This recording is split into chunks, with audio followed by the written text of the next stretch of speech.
ਸਾਹਿਬ ਜੀ।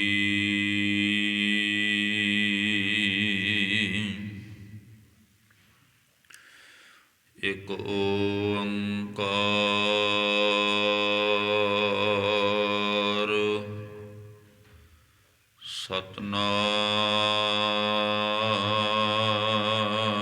ਸਤਿਨਾਮ ਕਰਤਾ ਪੁਰਖ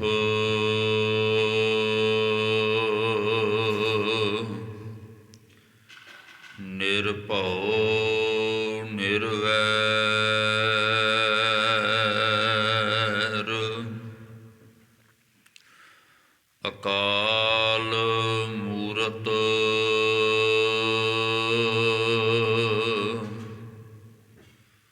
ਅਜੂਨੀ ਸੈਭੰ ਗੁਰ ਪ੍ਰਸਾਦ ਜਪ ਆਦ ਸਚ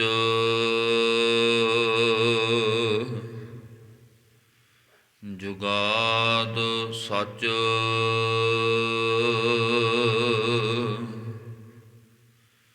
ਹੈ ਭੀ ਸਚ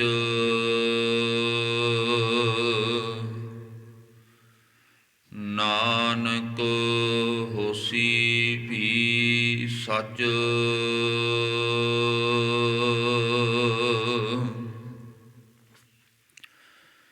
ਚੱਕਰ ਚਿਹਨ ਅਰ ਬਰਨ ਜਾਤ ਅਰ ਪਾਤ ਨਹਿਨ ਜਿਹੇ ਰੂਪ ਰੰਗ ਅਰ ਰੇਖ ਭੇਖ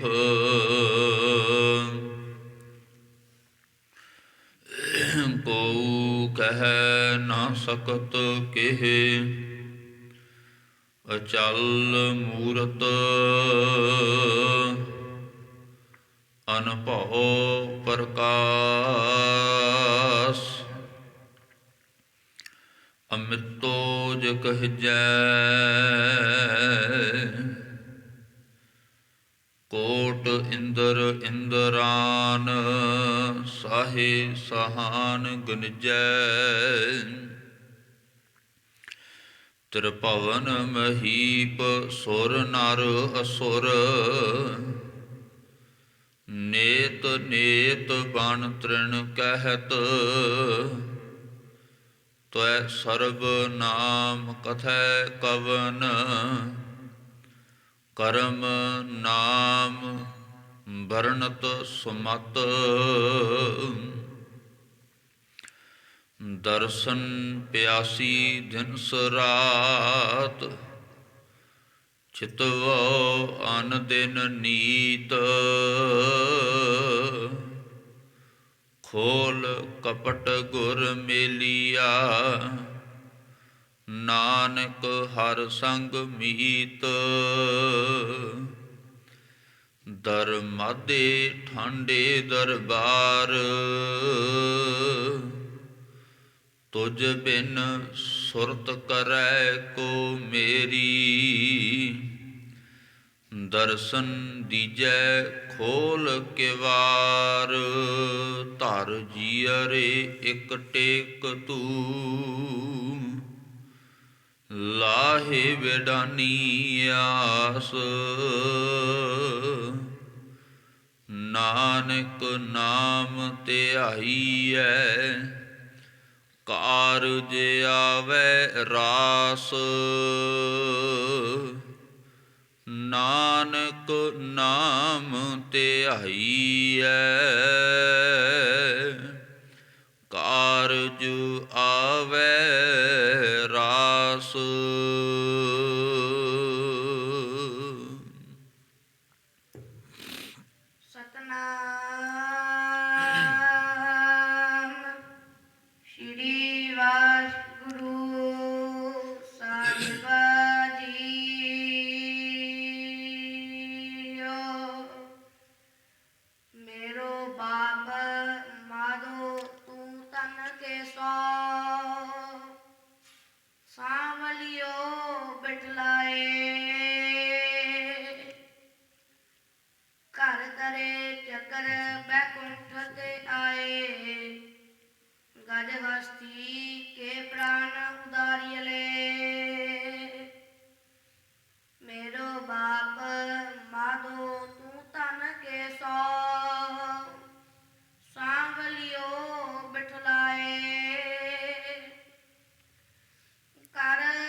ਵਾਹਿਗੁਰੂ ਜੀ ਕਾ ਖਾਲਸਾ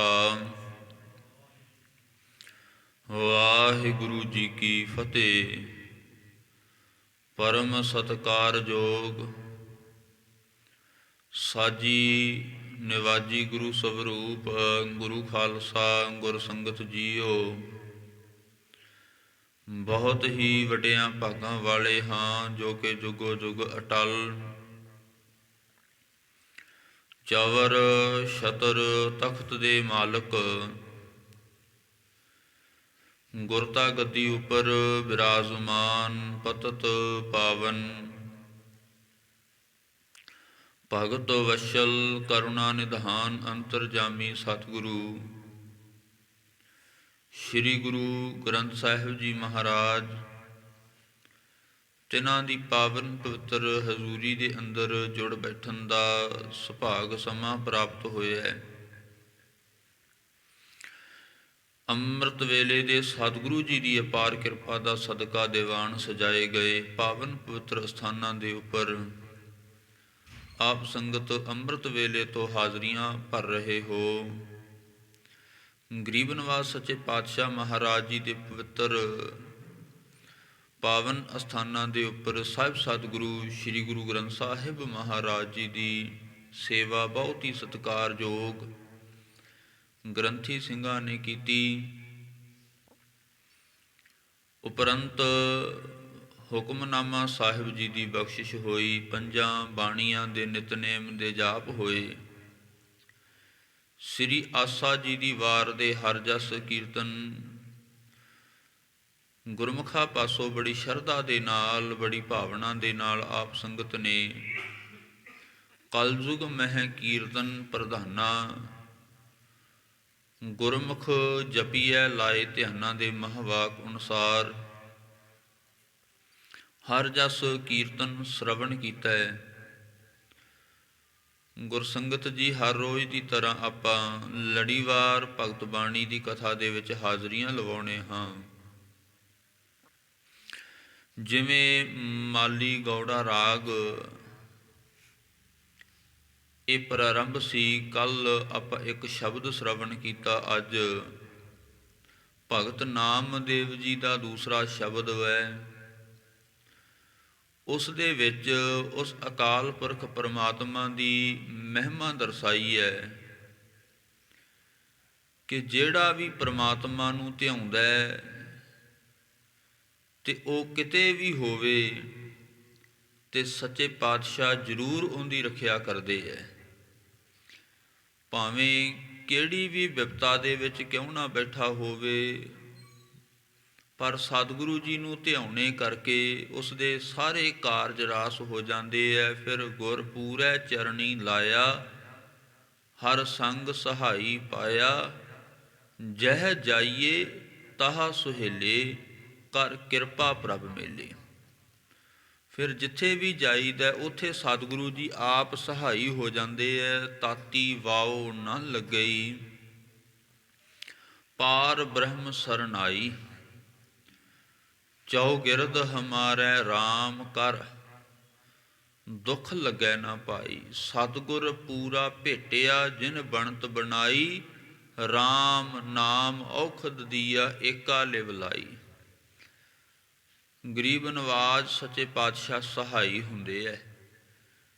ਜਿਵੇਂ ਜਿਵੇਂ ਗੁਰਸਿੱਖ ਆਪਣੇ ਗੁਰੂ ਨੂੰ ਅਰਾਧਦਾ ਹੈ, ਗੁਰੂ ਦੀ ਬੰਦਗੀ ਕਰਦਾ ਹੈ, ਗੁਰੂ ਦਾ ਚਿੰਤਨ ਕਰਦਾ ਹੈ, ਹਰ ਵਕਤ ਅਕਾਲ ਪੁਰਖ ਪਰਮਾਤਮਾ ਦੇ ਨਾਮ ਦੇ ਨਾਲ ਜੁੜਦਾ ਹੈ। ਤੇ ਗੁਰਸੰਗਤ ਜੀ, ਕੋਈ ਐਸਾ ਸਮਾਂ ਨਹੀਂ ਹੁੰਦਾ ਕਿ ਗੁਰੂਆਂ ਦੇ ਅੰਗ ਸੰਗ ਨਾ ਹੋਵੇ। ਉਹ ਭਾਵੇਂ ਨਰਕਾਂ ਦੇ ਵਿੱਚ ਵੀ ਕਿਉਂ ਨਾ ਪੈ ਜਾਵੇ, ਤੇ ਸਤਿਗੁਰੂ ਤਾਂ ਫਿਰ ਨਰਕਾਂ ਦੇ ਵਿੱਚੋਂ ਧੂਕੇ ਖਿੱਚ ਲੈਂਦੇ ਆ। ਆਪਣਾ ਸਿੱਖ ਜਾਣ ਕੇ, ਬਿਰਧ ਜਾਣ ਕੇ, ਜੋ ਸ਼ਰਨ ਆਵੈ ਤਿਸ ਕੰਠ ਲਾਵੈ, ਇਹੋ ਬਿਰਧ ਸੁਆਮੀ ਸੰਦਾ ਉਹ ਸਤਿਗੁਰੂ ਜੀ ਰੱਖਿਆ ਕਰਦੇ ਹੈ। ਇਹ ਪਾਵਨ ਸ਼ਬਦ ਦੇ ਵਿੱਚ ਗੁਰਸੰਗਤ ਜੀ ਐਸੇ ਜਿਨ੍ਹਾਂ ਦੇ ਉੱਪਰ ਵਿਪਤਾ ਪਈ, ਭਗਤ ਨਾਮਦੇਵ ਜੀ ਦੇ, ਉਹਨਾਂ ਦਾ ਨਾਮ ਲੈ ਕੇ ਸਾਨੂੰ ਸਮਝਾਉਣ ਦੀ ਕੋਸ਼ਿਸ਼ ਕੀਤੀ ਹੈ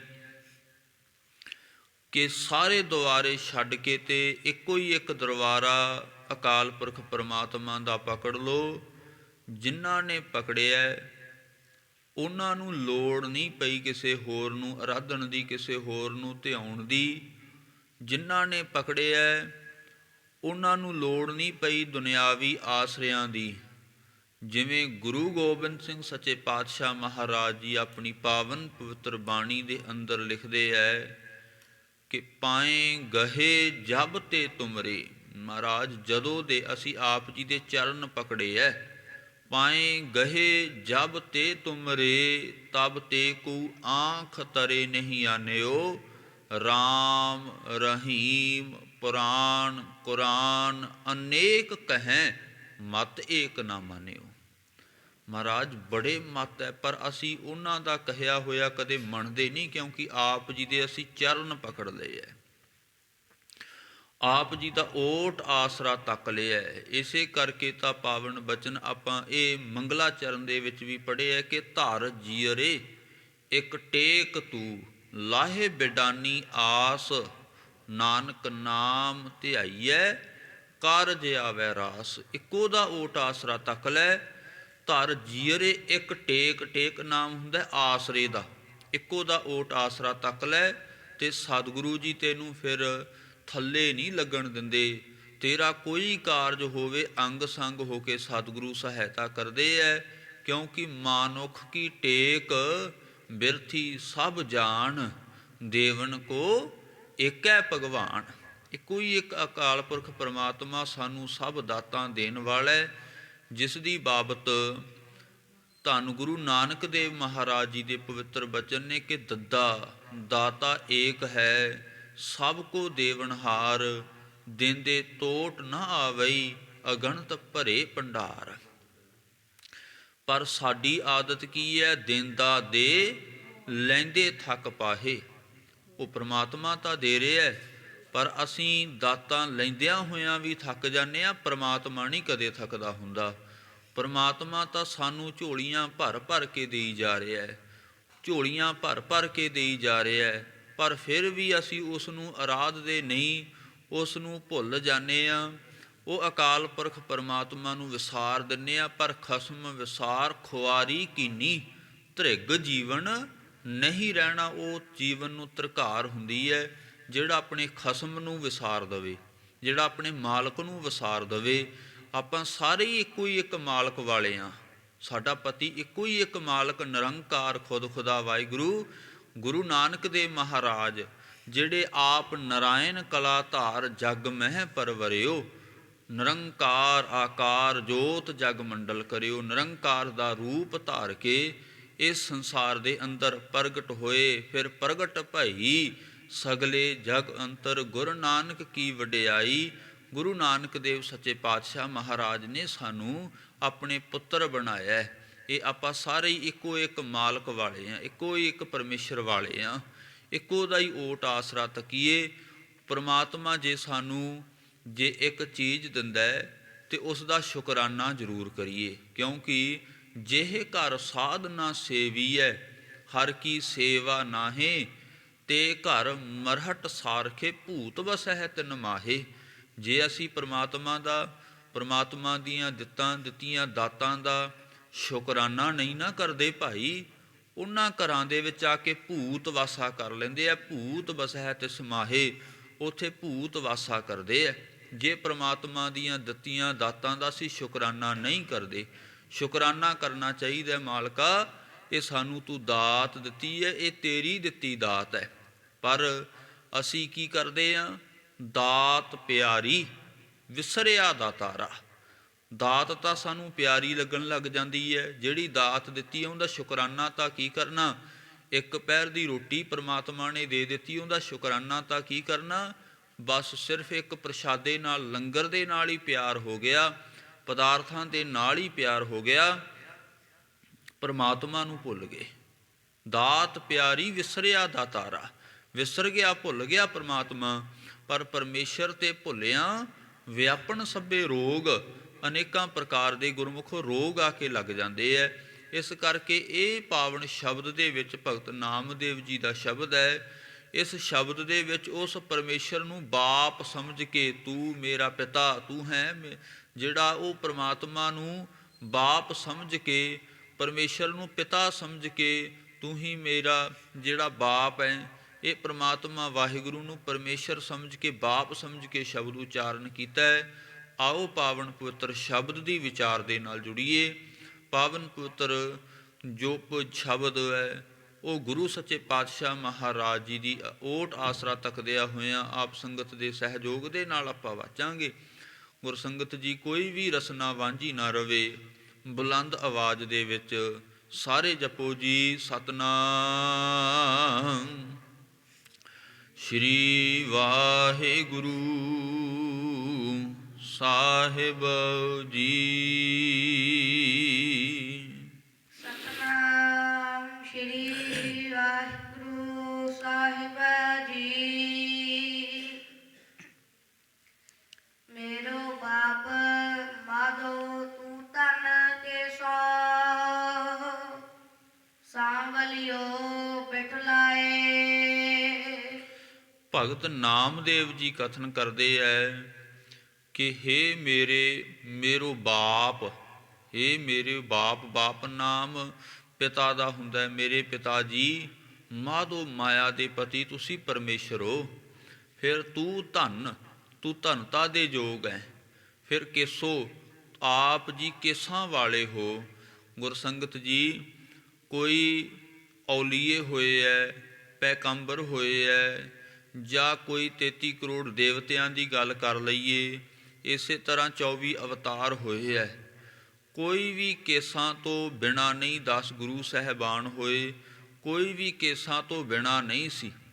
ਪਰਮਾਤਮਾ ਦੀ ਬਣਾਈ ਹੋਈ ਬਣਤਰ ਉਹਨਾਂ ਨੇ ਆਪਣੇ ਕੇਸਾਂ ਦੇ ਨਾਲ ਕਿਤੇ ਖਿਲਵਾੜ ਨਹੀਂ ਕੀਤਾ, ਅਤੇ ਇਸੇ ਕਰਕੇ ਪਰਮੇਸ਼ਰ ਨੂੰ ਕੇਸੋ ਕਿਹਾ ਗਿਆ ਕਿ ਮਹਾਰਾਜ ਤੁਸੀਂ ਕੇਸਾਂ ਵਾਲੇ ਹੋ, ਅਥਵਾ ਕੇਸੋ ਪੰਜਾਂ ਤੱਤਾਂ ਦੇ ਵਿੱਚ ਜਿਹੜਾ ਜਲ ਵਾਯੂ ਆਕਾਸ਼, ਉਸ ਦੇ ਵਿੱਚ ਆਪ ਲਬਾਲਬ ਭਰੇ ਹੋਏ ਹੋ। ਇਸੇ ਤਰ੍ਹਾਂ ਕੇਸੋ ਜਲ ਦੇ ਵਿੱਚ ਆਪ ਲਬਾਲਬ ਭਰੇ ਹੋਏ ਹੋ। ਸਾਂਵਲਿਓ, ਆਪ ਜੀ ਦਾ ਜਿਹੜਾ ਰੰਗ ਹੈ ਨਾ ਉਹ ਬੜਾ ਸਾਂਵਲਿਓ ਭਾਵ ਸਾਂਵਲਾ, ਬੀਠਲਾਏ।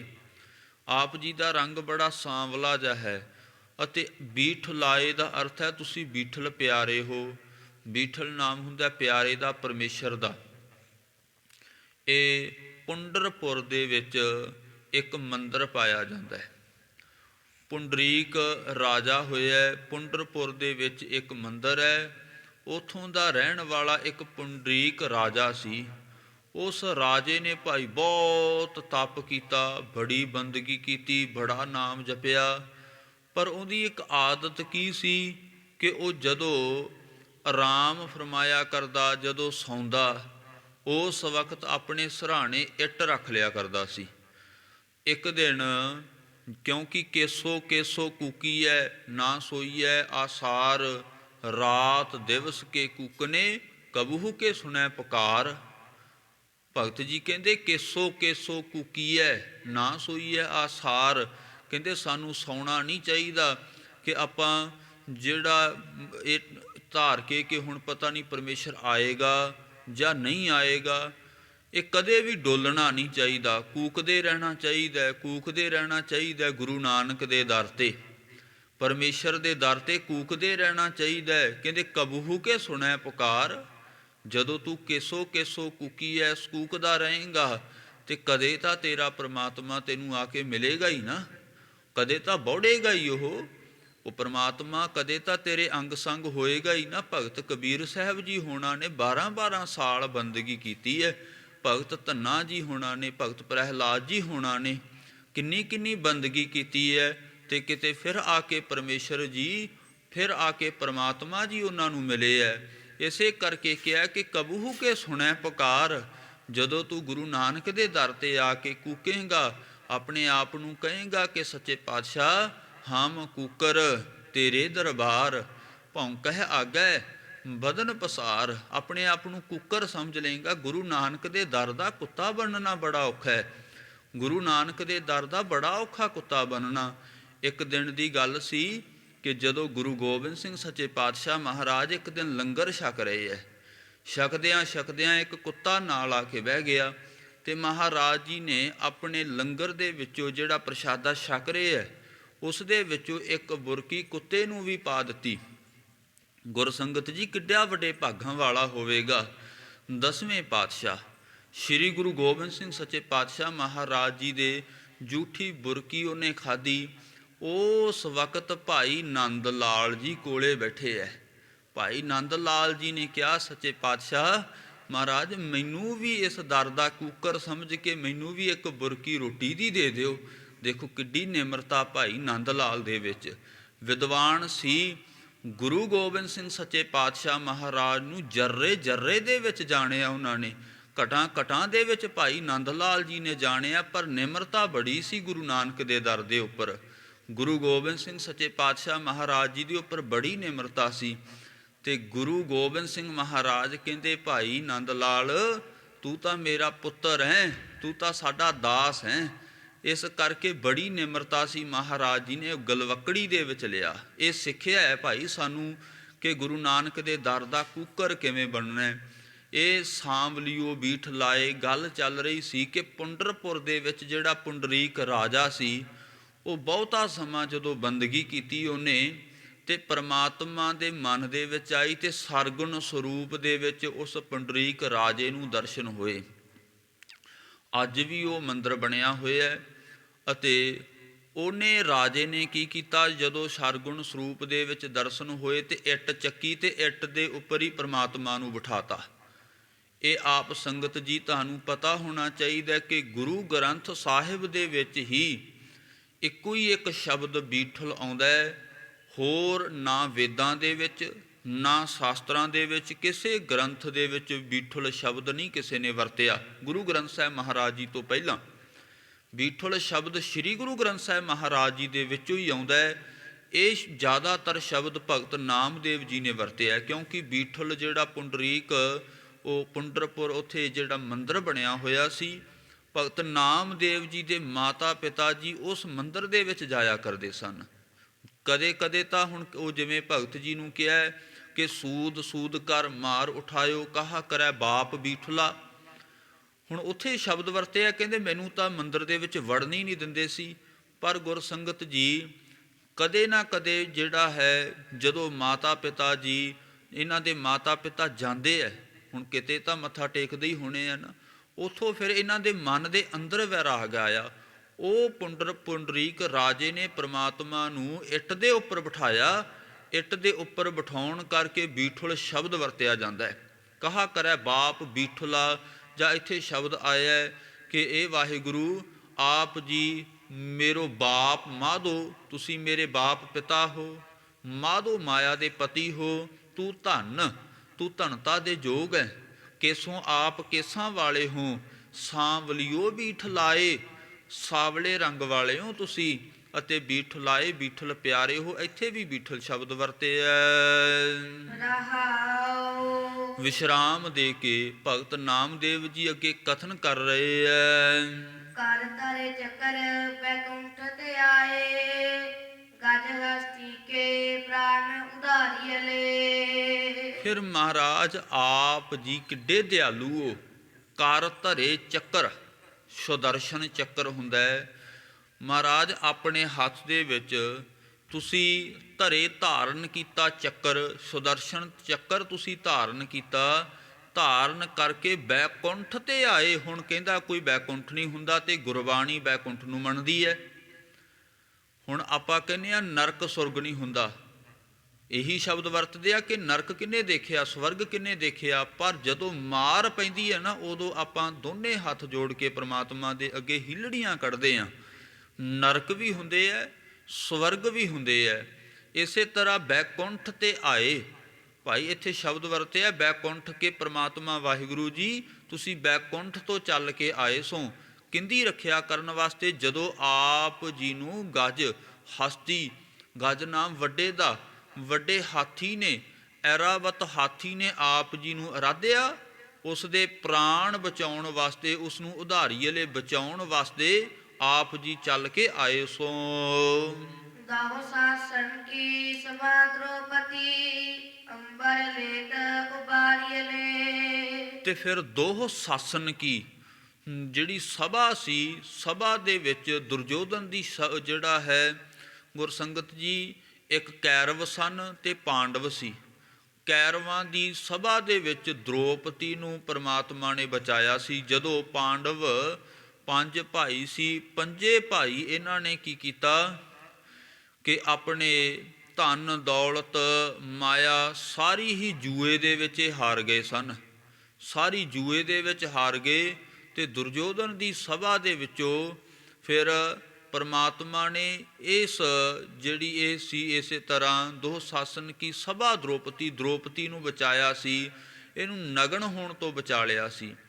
ਇਹਨੇ ਕੀ ਕੀਤਾ, ਜਿਹੜਾ ਕੈਰਵਾਂ ਨੇ ਆਪਣੇ ਪਹਿਲਾਂ ਦੂਤ ਘੱਲੇ ਕਿ ਦ੍ਰੋਪਦੀ ਨੂੰ ਜਾ ਕੇ ਲੈ ਕੇ ਆਓ। ਕਹਿੰਦੇ ਜੂਆ ਖੇਡਦਿਆਂ ਦੇ ਵਿੱਚ ਦ੍ਰੋਪਦੀ ਨੂੰ ਵੀ ਪਾਂਡਵ ਹਾਰ ਗਏ ਸੀ। ਇਸੇ ਕਰਕੇ ਗੁਰੂ ਗੋਬਿੰਦ ਸਿੰਘ ਮਹਾਰਾਜ ਨੇ ਸਾਨੂੰ ਰੋਕਿਆ, 10ਮ ਗ੍ਰੰਥ ਦੇ ਵਿੱਚ ਜਿਨ੍ਹਾਂ ਨੇ ਜੂਆ ਖੇਡਿਆ ਉਹ ਜਿਵੇਂ ਹਾਰੇ ਹੈ, ਉਹਨਾਂ ਦੀ ਬਾਬਤ ਸਿੱਖ ਸੰਗਤਾਂ ਨੂੰ ਵੀ ਮਹਾਰਾਜ ਨੇ ਰੋਕਿਆ ਕਿ ਭਾਈ ਅੱਗੇ ਤੋਂ ਤੁਸੀਂ ਨਹੀਂ ਕਦੇ ਵੀ ਐਸੀ ਗਲਤੀ ਕਰਨੀ।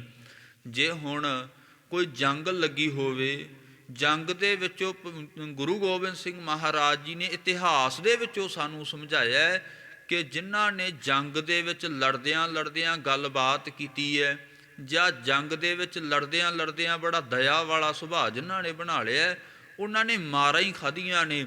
ਜੰਗ ਦੇ ਵਿੱਚ ਕਦੇ ਵੀ ਦਇਆ ਵਾਲਾ ਸੁਭਾਅ ਨਹੀਂ ਹੋਣਾ ਚਾਹੀਦਾ। ਜੰਗ ਦੇ ਮੈਦਾਨ ਦੇ ਵਿੱਚ ਲੜਦਿਆਂ ਕਦੇ ਵੀ ਤੁਸੀਂ ਹੌਲੇ ਨਾ ਪਾਓ, ਕਦੇ ਡਰੋ ਨਾ। ਇਹ ਸਾਨੂੰ ਸਿੱਖਿਆ ਗੁਰੂ ਗੋਬਿੰਦ ਸਿੰਘ ਮਹਾਰਾਜ ਨੇ ਦਿੱਤੀ ਹੈ। ਇਸੇ ਤਰ੍ਹਾਂ ਜਿਨ੍ਹਾਂ ਨੇ ਜੂਆ ਖੇਡਿਆ, ਜੂਆ ਖੇਡਣ ਦੇ ਨਾਲ ਕਿਵੇਂ ਉਹਨਾਂ ਦੇ ਘਰ ਉਜੜੇ ਹੈ, ਉਹ ਸਾਨੂੰ ਸਿੱਖਿਆ 10ਮ ਗ੍ਰੰਥ ਦੇ ਵਿੱਚੋਂ ਮਿਲਦੀ ਹੈ। ਇੱਥੇ ਸ਼ਬਦ ਵਰਤੇ ਹੈ ਕਿ ਦੋਹ ਸਾਸਨ ਕੀ ਸਭਾ ਦ੍ਰੋਪਦੀ। ਦੋਹ ਸਾਸਨ ਇਹ ਵੀ ਇਹਨੇ ਜਦੋਂ ਦ੍ਰੋਪਦੀ ਨੂੰ ਵਾਲਾਂ ਤੋਂ ਖਿੱਚ ਕੇ ਲੈ ਕੇ ਆਇਆ ਸੀ, ਇਹ ਸਭਾ ਦੇ ਵਿੱਚ। ਇਸੇ ਤਰ੍ਹਾਂ ਕੈਰਵਾਂ ਦੀ ਸਭਾ ਦੇ ਵਿੱਚ ਜਦੋਂ ਦੋਹ ਸਾਸਨ ਦ੍ਰੋਪਦੀ ਨੂੰ ਖਿੱਚ ਕੇ ਲੈ ਕੇ ਆਇਆ, ਪਹਿਲਾਂ ਦੂਤਾਂ ਨੂੰ ਕਿਹਾ ਕਿ ਤੁਸੀਂ ਲੈ ਕੇ ਆਓ, ਇਹ ਦ੍ਰੋਪਦੀ ਆਈ ਨਹੀਂ ਸੀ, ਫਿਰ ਦੋਹ ਸਾਸਨ ਆਪ ਗਿਆ ਸੀ। ਇਹਨੇ ਕੀ ਕੀਤਾ, ਦ੍ਰੋਪਦੀ ਨੂੰ ਵਾਲਾਂ ਤੋਂ ਫੜਿਆ, ਘਸੀਟ ਕੇ ਲੈ ਕੇ ਆਇਆ, ਉੱਥੇ ਨਗਨ ਕਰਨ ਦੀ ਕੋਸ਼ਿਸ਼ ਕੀਤੀ। ਪਹਿਲਾਂ ਤਾਂ ਦ੍ਰੋਪਦੀ ਨੇ ਸ਼੍ਰੀ ਕ੍ਰਿਸ਼ਨ ਜੀ ਨੂੰ ਅਰਾਧਿਆ, ਪਰ ਕੋਈ ਨਹੀਂ ਬੌੜਿਆ। ਆਪਣੇ ਪਤੀਆਂ ਦੇ ਵੱਲ ਦੇਖਿਆ, 5 ਪਤੀ ਸੀ, ਇਹਨਾਂ ਦੇ ਵੱਲ ਦੇਖਿਆ, ਨਹੀਂ ਕੋਈ ਬੌੜਿਆ। ਉਸ ਵਕਤ ਫਿਰ ਗੁਰਸੰਗਤ ਜੀ ਆਪ ਨਾਰਾਇਣ ਅਕਾਲ ਪੁਰਖ ਪਰਮਾਤਮਾ ਸਰਬ ਵਿਆਪਕ ਸੀ, ਸਰਬ ਵਿਆਪਕ ਨੂੰ ਦ੍ਰੋਪਦੀ ਨੇ ਅਰਾਧਿਆ। ਉਸ ਵਕਤ ਅਰਾਧਨੇ ਕਰਕੇ ਅੰਬਰ ਲੇਤ ਉਬਾਰੀਅਲੇ ਬਸਤਰਾਂ, ਜਿਹੜੇ ਬਸਤਰ ਬਹੁਤੇ ਬਣ ਗਏ, ਇੰਨੇ ਬਸਤਰ ਬਣ ਗਏ ਕਿ ਉਹ ਦੇਖਦੇ ਹੀ ਹੈਰਾਨ ਰਹਿ ਗਏ। ਅਤੇ ਦ੍ਰੋਪਦੀ ਦੀ ਸਭਾ ਦੇ ਵਿੱਚ ਅਧ ਨਗਨ ਹੋਣ ਤੋਂ ਰੱਖਿਆ ਕੀਤੀ ਸੀ। ਗੌਤਮ ਨਾਰ ਅਹਿਲਿਆ ਤਾਰੀ ਪਾਵਨ ਕੇਤਕ ਤਾਰੀਅਲੇ। ਅਤੇ ਮਹਾਰਾਜ ਗੌਤਮ ਨਾਰ ਅਹਿਲਿਆ ਤਾਰੀ, ਇੱਕ ਗੌਤਮ ਰਿਖੀ ਹੋਇਆ, ਉਸ ਦੀ ਨਾਰ ਸੀ ਅਹਿਲਿਆ। ਅਹਿਲਿਆ ਨੂੰ ਸਰਾਪ ਗੌਤਮ ਰਿਖੀ ਨੇ ਹੀ ਦਿੱਤਾ ਸੀ। ਇਹ ਵੀ ਇੱਕ ਕਾਰਨ ਸੀ, ਕਿਉਂਕਿ ਜਿਹੜਾ ਇੰਦਰ ਨੇ ਭਾਈ ਸਭਾ ਲਗਾਈ ਆਪਣੇ ਅਹਿਲਕਾਰਾਂ ਦੀ। ਆ ਚੰਦਰਮਾ ਸੂਰਜ ਸਾਰੇ ਉਸ ਦੇ, ਚੰਦਰਮਾ ਦਾ ਜਿਹੜਾ ਅਭਿਮਾਨੀ ਦੇਵਤਾ, ਸੂਰਜ ਦਾ ਅਭਿਮਾਨੀ ਦੇਵਤਾ, ਇਹ ਸਾਰੇ ਹੀ ਉਸ ਦੀ ਸਭਾ ਦੇ ਵਿੱਚ ਗਏ ਸੀ, ਇੰਦਰ ਦੀ ਸਭਾ ਦੇ ਵਿੱਚ। ਅਤੇ ਐਲਾਨ ਕੀਤਾ, ਢੰਡੋਰਾ ਪਿਟਾਇਆ ਕਿ ਸਭ ਤੋਂ ਸੁੰਦਰ ਇਸਤਰੀ ਕੌਣ ਹੈ। ਸੂਰਜ ਨੂੰ ਪੁੱਛਿਆ, ਸੂਰਜ ਦੇ ਅਭਿਮਾਨੀ ਦੇਵਤੇ ਨੇ ਦੱਸਿਆ ਨਹੀਂ। ਚੰਦਰਮਾ ਨੂੰ ਪੁੱਛਿਆ, ਚੰਦਰਮਾ ਕਹਿੰਦਾ ਅਹਿਲਿਆ ਹੈ। ਉਸ ਵਕਤ ਅਹਿਲਿਆ ਦੇ ਕੋਲੇ ਇਹ ਇਸੇ ਤਰ੍ਹਾਂ ਜਿਹੜਾ ਚੰਦਰਮਾ ਸੀ, ਚੰਦਰਮਾ ਨੇ ਸਾਰੀ ਜਿਹੜੀ ਗੱਲ ਦੱਸੀ ਕਿ ਜਦੋਂ ਉਹ ਇਸ਼ਨਾਨ ਕਰਨ ਵਾਸਤੇ ਜਾਂਦਾ ਹੈ, ਉਸ ਵਕਤ ਆਪਾਂ ਜਾਵਾਂਗੇ। ਇਹਨਾਂ ਨੇ ਸਾਰਾ ਮਸ਼ਵਰਾ ਕੀਤਾ। ਜਦੋਂ ਗੌਤਮ ਰਿਖੀ ਅੱਧੀ ਰਾਤ ਹਜੇ ਹੋਈ ਹੈ, ਚੰਦਰਮਾ ਨੇ ਜਾ ਕੇ ਕੁੱਕੜ ਦੀ ਵਾਂਗ ਦਿੱਤੀ ਸੀ। ਕੁੱਕੜ ਦੀ ਵਾਂਗ ਦੇਣੇ ਕਰਕੇ ਗੌਤਮ ਰਿਖੀ ਉੱਠਿਆ ਅਤੇ ਇਸ਼ਨਾਨ ਕਰਨ ਵਾਸਤੇ ਚਲਾ ਗਿਆ। ਇੱਧਰ ਇੰਦਰ ਜਦੋਂ ਗਿਆ, ਇਹਦੇ ਅਹਲਿਆ ਦੇ ਕੋਲੇ, ਗੌਤਮ ਰਿਖੀ ਦੀ ਇਸਤਰੀ ਦੇ ਕੋਲੇ, ਅਤੇ ਜਾਂਦਿਆਂ ਸਾਰ ਵਿਭਚਾਰ ਕਮਾਇਆ। ਉਸ ਵਕਤ ਗੁਰਸੰਗਤ ਜੀ ਗੌਤਮ ਰਿਖੀ ਨੂੰ ਇੱਕ ਆਵਾਜ਼ ਆਈ ਹੈ ਕਿ ਤੂੰ ਇੱਥੇ ਇਸ਼ਨਾਨ ਕਰਨ ਵਾਸਤੇ ਤੁਰਿਆ ਫਿਰਦਾ ਹੈ, ਤੇਰੇ ਘਰ ਦੇ ਵਿੱਚ ਚੋਰ ਪਏ ਹੈ। ਉਹਨੇ ਇਸ਼ਨਾਨ ਕਰਦਿਆਂ ਕਰਦਿਆਂ ਜਿਹੜਾ ਕੱਪੜਾ ਉਹਨੇ ਬੰਨਿਆ ਹੋਇਆ ਸੀ ਇਸ਼ਨਾਨ ਕਰਨ ਵਾਸਤੇ ਆਪਣੇ ਲੱਕ ਦੇ ਨਾਲ, ਉਹਨੂੰ ਨਿਚੋੜਦਾ ਹੋਇਆ ਆਉਂਦਾ। ਪਹਿਲਾਂ ਆਉਂਦਿਆਂ ਸਾਰ ਉਹਨੇ ਇੰਦਰ ਨੂੰ ਸਰਾਪ ਦਿੱਤਾ ਕਿ ਇੱਕ ਭੱਗ ਵਾਸਤੇ ਆਇਆ, ਜਾਂ ਤੇਰਾ ਸਰੀਰ ਹੀ ਕੋੜੀ ਹੋ ਜੇ। ਸਾਰਾ ਸਰੀਰ ਕੋੜੀ ਹੋ ਗਿਆ ਸੀ। ਅੱਜ ਕੱਲ੍ਹ ਜ਼ਿਆਦਾਤਰ ਜਿਹੜਾ ਗੁਰਸੰਗਤ ਜੀ ਆਹ ਉੱਤੇ ਲਾਉਂਦੇ ਆ, ਤਿਲਕ ਤੁਲਕ ਜਾਂ ਲਾਉਂਦੇ ਆ, ਇਸੇ ਕਰਕੇ ਲਾਉਂਦੇ ਆ। ਇਹ ਸਰੀਰ ਉਹਨਾਂ ਦਾ ਕੋੜੀ ਹੋਇਆ ਸੀ, ਇੰਦਰ ਦਾ ਸਾਰਾ ਸਰੀਰ ਕੋੜੀ ਹੋ ਗਿਆ। ਫਿਰ ਅਹਲਿਆ ਨੂੰ ਸਰਾਪ ਦੇ ਦਿੱਤਾ ਕਿ ਜਾ ਤੂੰ ਪੱਥਰ ਬਣ ਜਾ। ਇਸੇ ਤਰ੍ਹਾਂ ਜਦੋਂ ਕਿਹਾ ਕਿ ਮਹਾਰਾਜ ਮੇਰਾ ਉਧਾਰ ਕਦੋਂ ਹੋਵੇਗਾ, ਆਪਣੇ ਪਤੀ ਨੂੰ ਪੁੱਛਦੀ ਹੈ। ਅਹਲਿਆ ਆਪਣੇ ਪਤੀ ਨੂੰ ਪੁੱਛਿਆ ਕਿ ਮੇਰਾ ਉਧਾਰ ਕਦੋਂ ਹੋਵੇਗਾ। ਕਹਿੰਦਾ ਤੇਰਾ ਉਧਾਰ ਹੁਣ ਤ੍ਰੇਤੇ ਦੇ ਵਿੱਚ ਹੋਵੇਗਾ। ਸਤਯੁਗ ਦੀ ਗੱਲ ਹੈ ਇਹ, ਤ੍ਰੇਤੇ ਦੇ ਵਿੱਚ ਤੇਰਾ ਉਧਾਰ ਹੋਵੇਗਾ। ਕਹਿੰਦੀ ਮਹਾਰਾਜ ਹਜੇ ਤਾਂ ਬੜਾ ਸਮਾਂ ਪਿਆ, ਤ੍ਰੇਤਾ ਆਉਣ ਦੇ ਵਿੱਚ ਤਾਂ ਮੈਂ ਇੰਨਾ ਸਮਾਂ ਕਿਵੇਂ ਪੱਥਰ ਬਣੀ ਰਵਾਂਗੀ। ਤੇ ਦੇਖੋ ਯੁੱਗ ਬਦਲ ਦਿੱਤਾ ਸੀ ਗੌਤਮ ਰਿਸ਼ੀ ਨੇ। ਕਹਿੰਦਾ ਤੈਨੂੰ ਬਹੁਤਾ ਸਮਾਂ ਜੇ ਉਡੀਕ ਕਰਨ ਦੀ ਲੋੜ ਨਹੀਂ। ਪਹਿਲਾਂ ਆਵੇਗਾ ਤ੍ਰੇਤਾ, ਫਿਰ ਆਵੇਗਾ ਦੁਆਪਰ। 4 ਯੁੱਗ ਹੋਏ ਹਨ, ਸਤਯੁਗ, ਤ੍ਰੇਤਾ, ਦੁਆਪਰ। ਪਹਿਲਾਂ ਤ੍ਰੇਤਾ ਆਇਆ ਸੀ, ਫਿਰ ਦੁਆਪਰ ਆਇਆ ਅਤੇ ਫਿਰ ਕਲਯੁਗ ਆਇਆ। ਇਸੇ ਤਰ੍ਹਾਂ ਰਾਮ ਚੰਦਰ ਜੀ ਨੇ ਇਹ ਅਹਲਿਆ ਦਾ ਉਧਾਰ ਕੀਤਾ ਸੀ। ਜਦੋਂ ਰਾਵਣ ਨੂੰ ਮਾਰਨ ਵਾਸਤੇ ਗਏ ਹੈ, ਉਸ ਵਕਤ ਸਮੁੰਦਰ ਜਿਹੜਾ ਪੁਲ ਬੰਨਿਆ ਸੀ ਨਾ, ਪੁਲ ਬੰਨਿਆ ਉੱਥੇ ਹੀ ਇਹ ਅਹਲਿਆ ਦਾ ਪੱਥਰ ਪਿਆ ਸੀ। ਪੱਥਰ ਬਣੀ ਹੋਈ ਅਹਲਿਆ ਪਈ ਸੀ। ਰਾਮ ਜੀ ਦੇ ਚਰਨ ਲੱਗਣੇ ਕਰਕੇ ਅਹਲਿਆ ਦਾ ਵੀ ਉਧਾਰ ਕਰ ਦਿੱਤਾ ਸੀ। ਪਾਵਨ ਕੇਤਕ ਤਾਰੀਲੇ ਐ ਨਿਰੰਕਾਰ ਵਾਹਿਗੁਰੂ, ਆਪ ਜੀ ਨੇ ਅਨੇਕਾਂ ਹੀ ਪਾਵਨ ਪਾਪੀ ਤਾਰ ਲਏ। ਹੁਣ ਗੁਰਸੰਗਤ ਜੀ, ਸਭ ਤੋਂ ਵੱਡਾ ਗੁਰਬਾਣੀ ਨੇ ਅਜਾਮਲ ਪਾਪੀ ਮੰਨਿਆ। ਅਜਾਮਲ ਪਾਪੀ ਮਹਾਰਾਜ ਦੇ ਆਪ ਪਾਕ ਬਚਨ ਹੈ ਕਿ ਅਜਾਮਲ ਪਾਪੀ ਜਗ ਜਾਣੈ, ਨਿਮਖ ਮਾਹੇ ਨਿਸਤਾਰਾ। ਨਿਮਖ ਦੇ ਵਿੱਚ ਅਜਾਮਲ ਪਾਪੀ ਦਾ ਨਿਸਤਾਰਾ ਕਰ ਦਿੱਤਾ ਸੀ। ਗਣਕਾ ਪਾਪਣ ਵਰਗੀਆਂ ਗਣਕਾਂ ਨੂੰ ਵੀ ਤਾਰ ਲਿਆ। ਉਹਨਾਂ ਨੂੰ ਨਿਮਖ ਮਾਤਰ ਦੇ ਵਿੱਚ ਨਾਮ ਜਪਣੇ ਕਰਕੇ ਤੁਸੀਂ ਤਾਰ ਲੈਣਾ ਕੀਤਾ। ਐਸਾ ਅਦਮ ਅਜਾਤ ਨਾਮ ਦੇਓ, ਤੋ ਸਰਨਾਗਤ ਆਈਲੇ। ਅਤੇ ਮਹਾਰਾਜ ਇਸੇ ਤਰ੍ਹਾਂ ਹੀ ਜਿਵੇਂ ਤੁਸੀਂ ਅਹਲਿਆ ਨੂੰ ਤਾਰਿਆ, ਜਿਵੇਂ ਤੁਸੀਂ ਦ੍ਰੋਪਦੀ ਨੂੰ ਤਾਰਿਆ, ਮਹਾਰਾਜ ਜਿਵੇਂ ਤੁਸੀਂ ਅਜਾਮਲ ਪਾਪੀ ਵਰਗਿਆਂ ਨੂੰ ਤਾਰ ਲਿਆ, ਜਿਵੇਂ ਤੁਸੀਂ ਗਣਕਾ ਵਰਗੀਆਂ ਨੂੰ ਤਾਰ ਲਿਆ, ਇਸੇ ਤਰ੍ਹਾਂ ਇੱਕ ਹੋਰ ਨਾਮ ਦਿਓ ਹੈ ਇਸ ਧਰਤੀ ਦੇ ਉੱਪਰ। ਅਤੇ ਉਹਦਾ ਅਦਮ ਬੜਾ ਹੀ ਅਦਮ ਹੈ, ਬੜਾ ਨੀਚ ਹੈ, ਖੋਟੇ ਕਰਮ ਵਾਲਾ ਹਾਂ। ਅਜਾਤ, ਅਜਾਤ ਨਾਮ ਅਜਾਤੀ ਦਾ, ਛੋਟੀ ਜਾਤੀ ਵਾਲਾ ਹਾਂ। ਜਿਵੇਂ ਭਗਤ ਜੀ ਦੀ ਬਾਬਤ ਇਹ ਵੀ ਬਚਨ ਆਉਂਦੇ ਆ ਕਿ ਇਹ ਗੋਬਿੰਦ ਗੋਬਿੰਦ ਗੋਬਿੰਦ ਸੰਗ ਨਾਮ ਦਿਓ ਮਨ ਲੀਨਾ। ਆੜ ਦਾਮ ਕੋ ਸ਼ਿਪਰੋ, ਸ਼ਿੰਬਾ ਜਾਤੀ ਦੇ ਸਨ। ਆੜ ਦਾਮ ਕੋ ਸ਼ਿੰਬਰੋ ਹੋਇਓ ਲਾਖੀਨਾ। ਲੱਖਾਂ ਦੇ ਹੋ ਗਏ ਸੀ ਭਗਤ ਨਾਮਦੇਵ ਜੀ। ਹੈ ਛੋਟੀ ਜਾਤੀ ਸੀ, ਪਰ ਨਾਮ ਜਪਣੇ ਕਰਕੇ ਐਡੀ ਵਡਿਆਈ ਪਈ, ਇੰਨੀ ਵਡਿਆਈ ਹੋਈ, ਭਗਤਾਂ ਦੇ ਵਿੱਚ ਗਿਣੇ ਗਏ ਹੈ। ਭਗਤ ਨਾਮਦੇਵ ਸ਼੍ਰੋਮਣੀ ਭਗਤ ਗਿਣੇ ਗਏ ਹੈ ਨਾਮ ਜਪਣੇ ਕਰਕੇ। ਕਹਿੰਦੇ ਮਹਾਰਾਜ ਮੈਂ ਹੈ ਤਾਂ ਅਜਾਤ ਨੀਵੀਂ ਜਾਤੀ ਵਾਲਾ, ਪਰ ਹੈ ਆਪ ਜੀ ਦਾ ਦਾਸ ਹਾਂ, ਆਪ ਜੀ ਦਾ ਭਗਤ ਹਾਂ। ਤਉ ਸਰਨਾਗਤ ਆਈ ਅਲੇ, ਇਸੇ ਕਰਕੇ ਮੈਂ ਆਪ ਜੀ ਦਾ ਦਾਸ ਹੋਣੇ ਕਰਕੇ ਮੈਂ ਆਪਣੇ ਆਪ ਨੂੰ ਇਹ ਜਾਣਿਆ ਕਿ ਮੈਂ ਆਪ ਜੀ ਦਾ ਦਾਸ। ਇਸੇ ਕਰਕੇ ਆਪ ਜੀ ਦੀ ਸ਼ਰਨਾਗਤ ਆਈ ਅਲੇ, ਸ਼ਰਨ ਦੇ ਵਿੱਚ ਚੱਲ ਕੇ ਆਇਆ।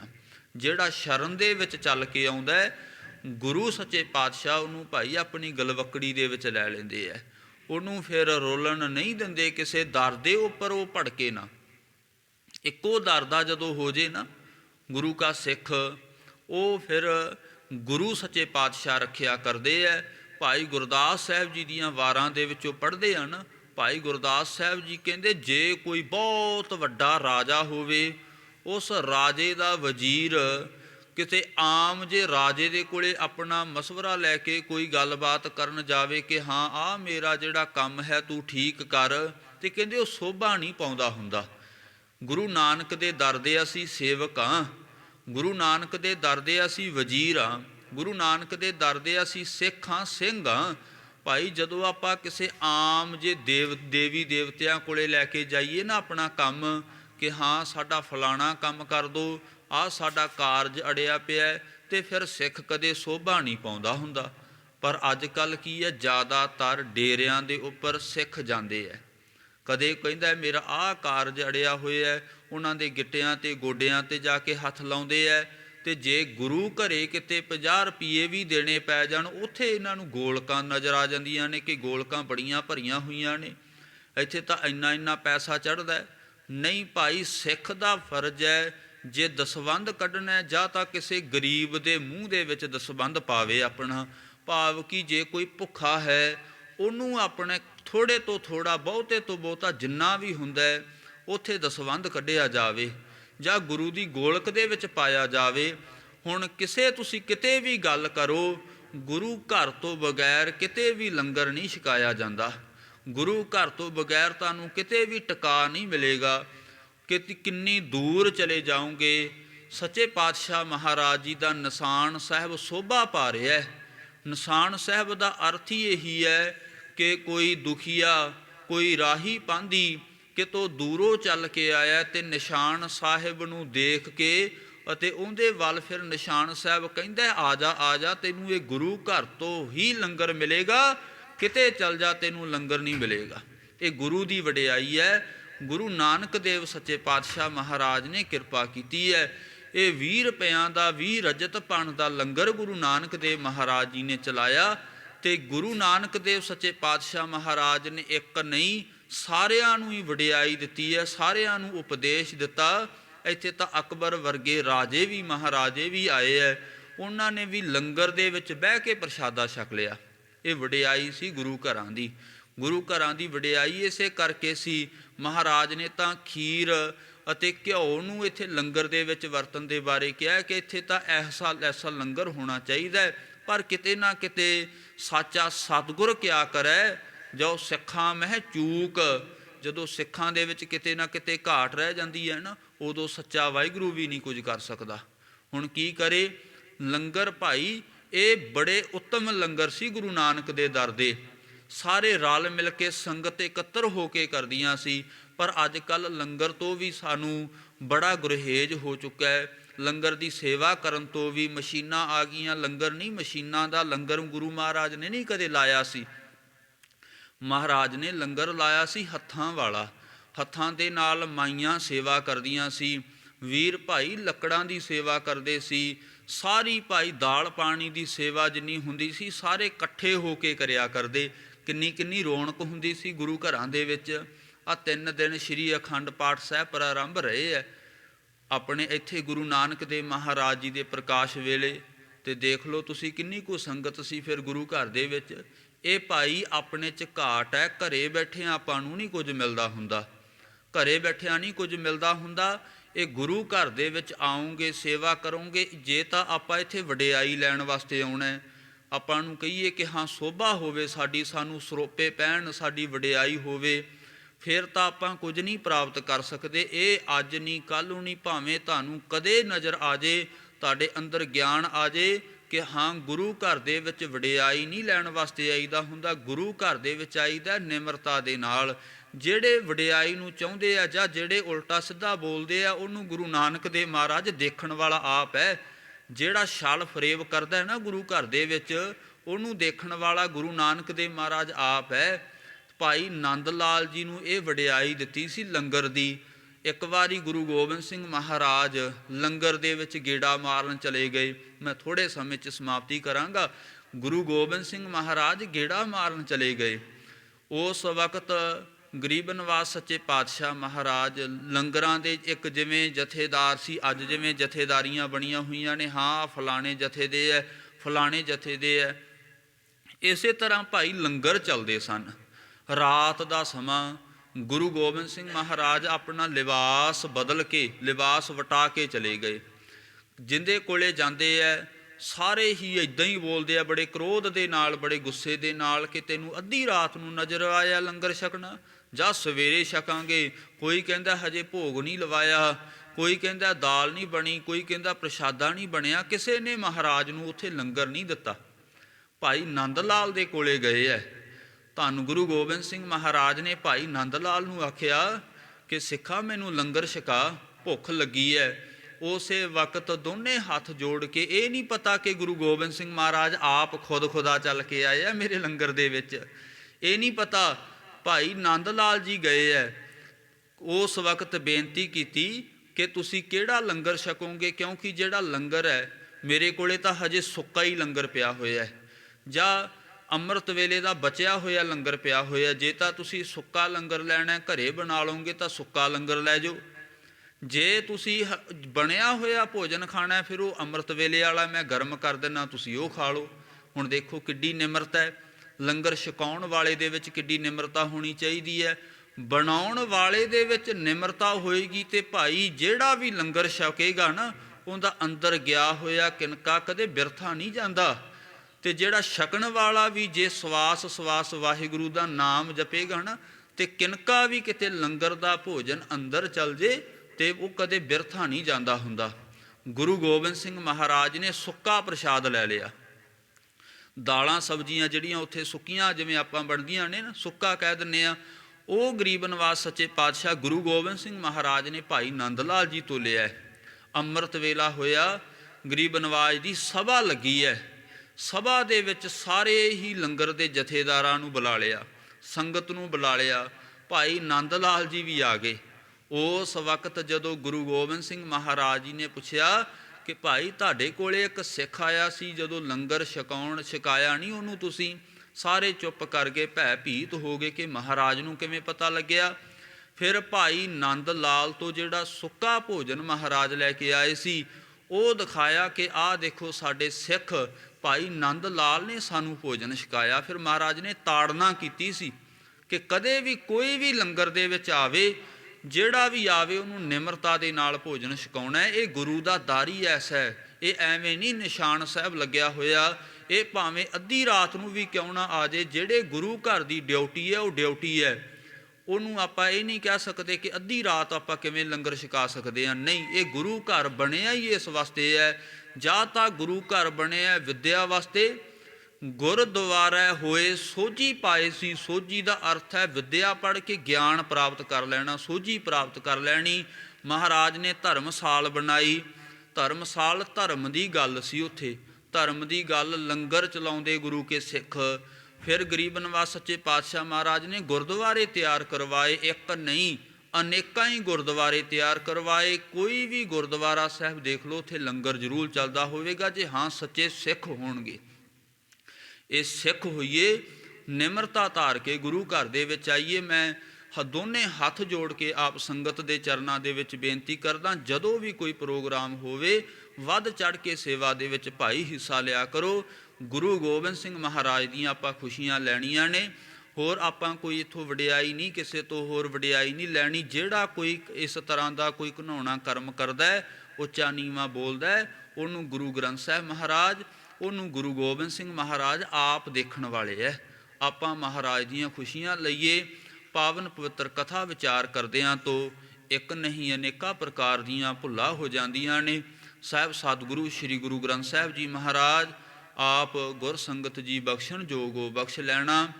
ਗਰੀਬ ਨਿਵਾਸ ਸੱਚੇ ਪਾਤਸ਼ਾਹ ਮਹਾਰਾਜ ਦੀ ਵਡਿਆਈ ਕਰਦਿਆਂ ਤੋਂ ਹੋਈਆਂ ਬੇਅੰਤ ਭੁੱਲਾਂ ਦੀ ਮੁਆਫੀ ਬਖਸ਼ਿਸ਼ ਕਰਨੀ ਜੀ। ਆਪ ਸੰਗਤ ਦਾ ਬਹੁਤ ਬਹੁਤ ਧੰਨਵਾਦ ਜੋ ਅੰਮ੍ਰਿਤ ਵੇਲੇ ਤੋਂ ਹਾਜ਼ਰੀਆਂ ਲਵਾ ਰਹੇ ਹੋ। ਜੋ ਵੀ ਮਨੋ ਕਾਮਨਾ ਸ਼ਰਧਾ ਭਾਵਨਾ ਦੇ ਨਾਲ ਆਪ ਸੰਗਤ ਨੇ ਹਾਜ਼ਰੀਆਂ ਭਰੀਆਂ।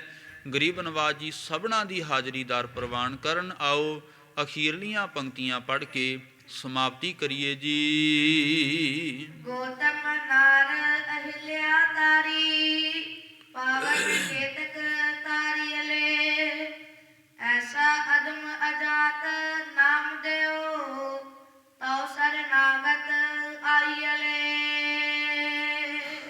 ਵਾਹਿਗੁਰੂ ਜੀ ਕਾ ਖਾਲਸਾ, ਵਾਹਿਗੁਰੂ ਜੀ ਕੀ ਫਤਿਹ।